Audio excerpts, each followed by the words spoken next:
प्रिय विद्यार्थियों, आज हम नई कविता पर चर्चा करेंगे।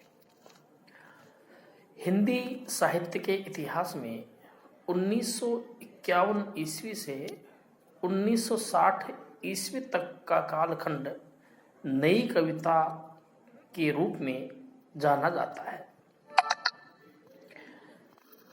नई कविता छठे दशक की कविता है। सन 1951 में अज्ञेय के ही संपादन में दूसरा सप्तक प्रकाशित हुआ और यहीं से प्रयोगवाद नई कविता में रूपांतरित हो गया।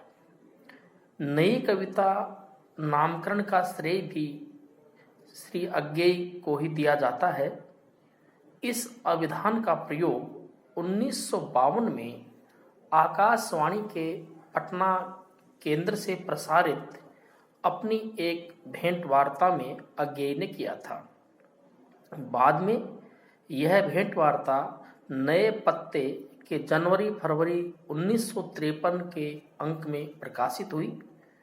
इसमें उन्होंने नई कविता को एक नई मनय स्थिति, एक नए मूड, एक नए राग संबंध का प्रतिबिंब बताया।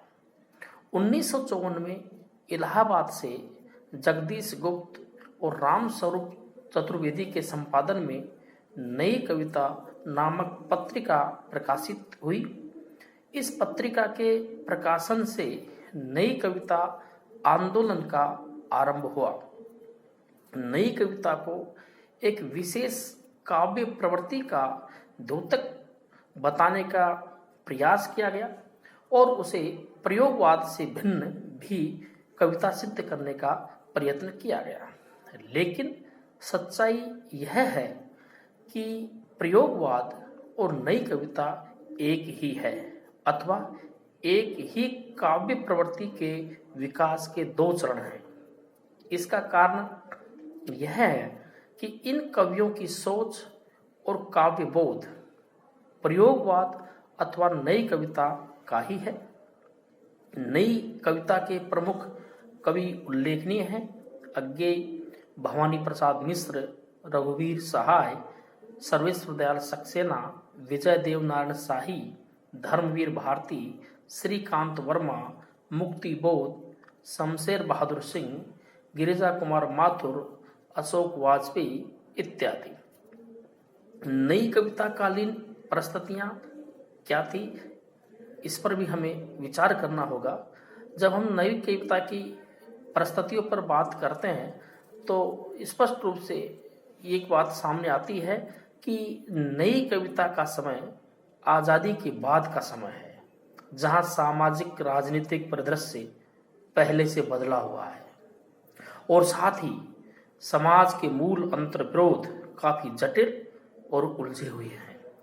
अतः नई कविता में जहां पारंपरिक मूल्यों का निषेध, संशय, निराशा, कुंठा जैसे नकारात्मक पक्ष हैं, वहीं नए मूल्यों की स्थापना, अनुभूति की सच्चाई, संघर्ष और विद्रोह की चेतना जैसे सकारात्मक पक्ष भी दिखाई देते हैं। नई कविता पर मुख्यतः अस्तित्ववादी दर्शन का प्रभाव पड़ा।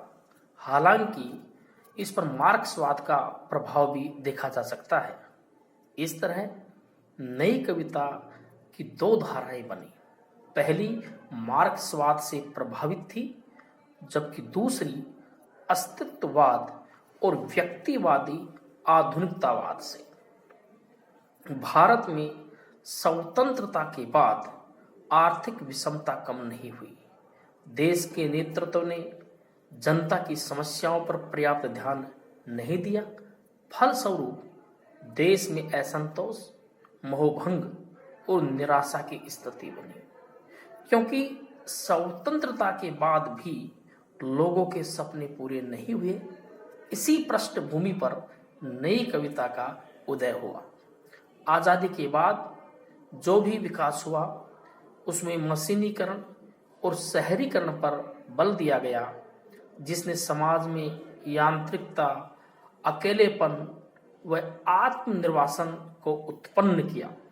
इस मशीनीकरण से उत्पन्न नई सभ्यता के मूल्यों को आधुनिकतावाद कहा गया, जिसका प्रभाव नई कविता पर पड़ा।